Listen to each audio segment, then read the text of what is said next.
village gave her a completely different perspective to like in that space. And her blog again is just absolutely packed with all of the things that she did. She just really documented very well. So yeah, you can find most people's work there. So.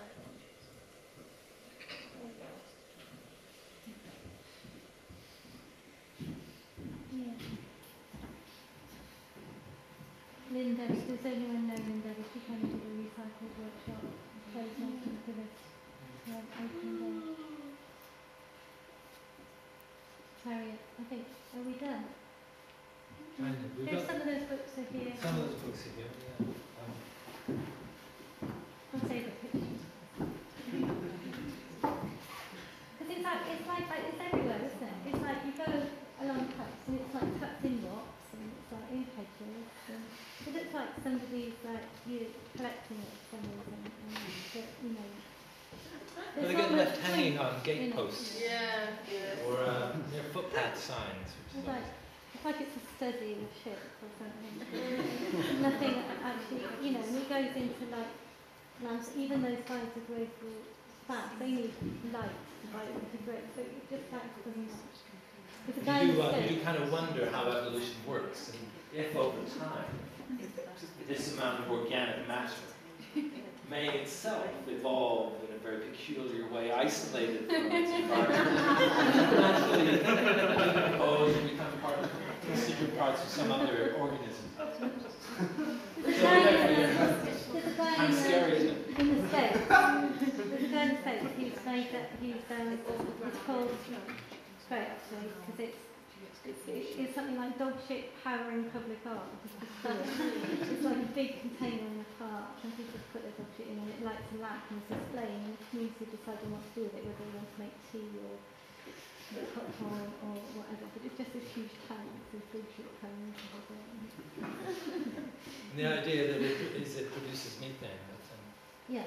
Not so long ago, when the first potatoes were brought to Britain, they were grown up somewhere near Lancashire, somewhere up there, and the fields were very fertile, very loamy soil, and they were also very near quite large metropolitan areas because it was the Industrial Revolution at the time. So a lot of people around, and they would literally just bring all the shit from the city, and they would just throw it onto the fields to fertilize. And even to this day, it's still a place where potatoes are grown. And every now and again, they find belt buckles and bits of rag and so on that indicate all the original material. So, you know, there's a lot to be said for good shit. we do have, and we've got some of these books actually, which are here. And if you want to take one away or give a donation, that helps the Caravanserai project, and it also helps towards more publications. Smile left hanging in the air. What does that say? Smile left hanging in the air, and it sits beside the fireside space at Blair. Albridge, I think you've got some more info about that. We do. If everybody's happy with that, we might have a little changeover period in which you could say, get some more food, get some more wine, or it's a terrible idea, Matt. Feel free.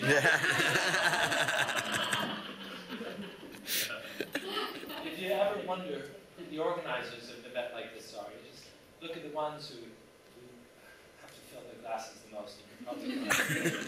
You probably find your way there today. That's brilliant. Brilliant. Huge amount of food. Thanks, everybody. It's fantastic. Yes. We've got to eat it all now.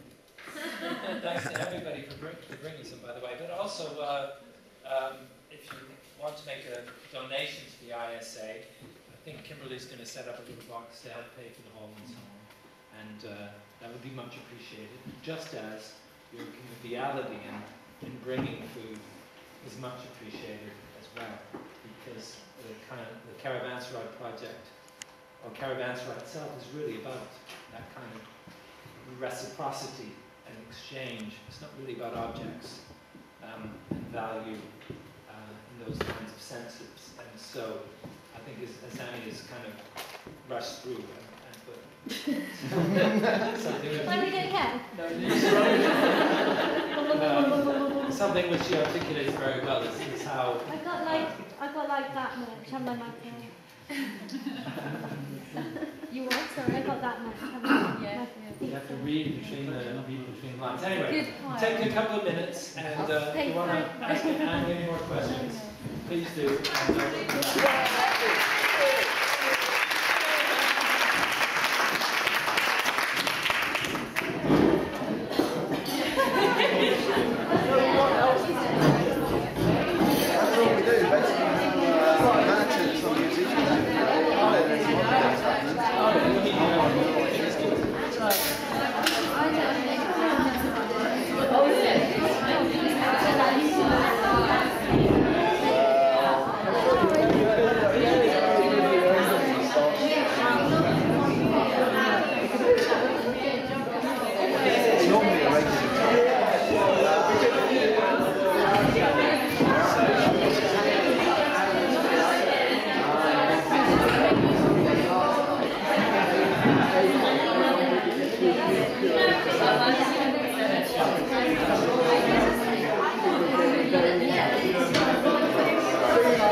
No worries. I'm just going to turn it off in a minute anyway.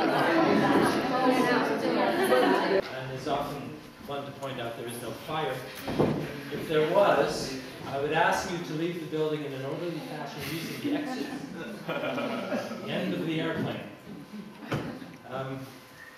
As far as art goes, a good friend of mine, I only know one art joke, and it takes place in a gallery. And I thought, just to kind of break the ice. Okay, there's a woman, and she's looking at this painting on the wall in a gallery, and this guy sidles up beside her, and he stares at it alongside her. And he says, eventually, that's quite a stunning Jackson Pollock, isn't it? She says, yes, it is. He says, what does this painting say to you? She says, it speaks to me about the nothingness of existence, the emptiness of being, the vacuum. It is our lives day to day. And he says, so, you doing anything Saturday night? She says, I'm committing suicide.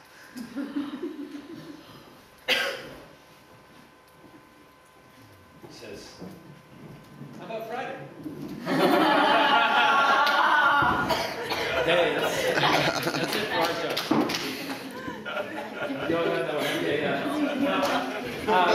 We've got you know Seamus Carey already, who's going to perform for us tonight. But we also have Danielle Allen, sat here, who you may have seen coming a bit late because she's a fashion kind of She knows how to make an entrance. She's always telling me to get lost, and tonight I told her how to get lost. She said, no, you're fine, you're up by the station. Yeah, no, carry on up to the campus here. Sorry, Danielle. Anyway, we also have Nick Jarvis here, who's another poet, two poets in waiting, so to speak, waiting for me to shut up so they can get on with what they're supposed to do. Now, what I was going to do, the serious bit, is I was going to explain the word caravanserai to you, because it is a bit of an odd word. Now, you kind of have the kind of caravan, but it's nothing to do with those tin boxes that people wheel up and down the motorways of the land in order to spend a weekend or a day or a couple of days here, there, or anywhere in the middle of a field with a kind of antenna and probably, Wi-Fi on their phone and to stay completely connected. No, they are not boxes, so you have a room in a field and feel complete. Caravanserai is actually an older use of the term caravan, way back when people used to travel, as they still do today in many societies, hundreds of miles through strange lands, from one place to another, to trade, to exchange, to experience, to learn.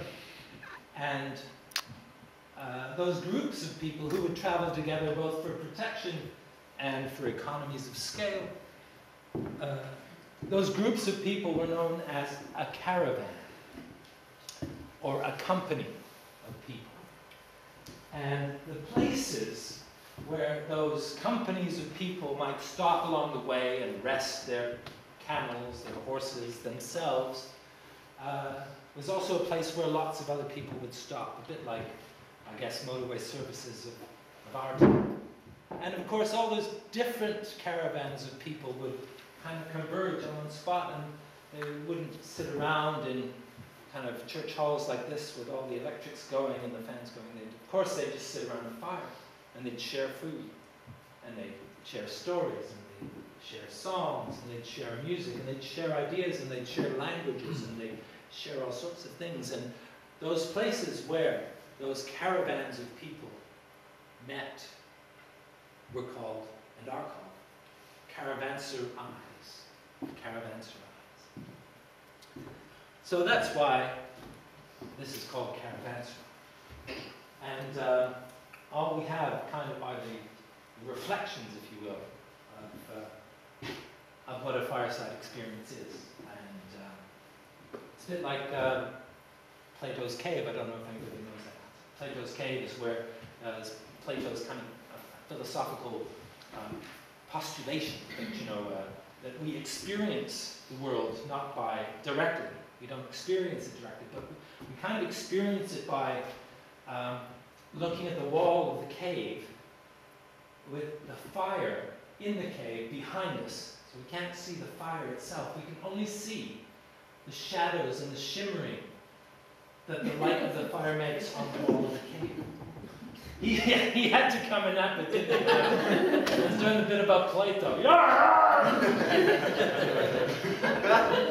So without further ado, I would like to ask Seamus Carey, who we've been listening to tonight, who is a fantastic musician as well as a composer and songwriter, to come up here and act all modest like I'm really embarrassing him and play a little tune for us.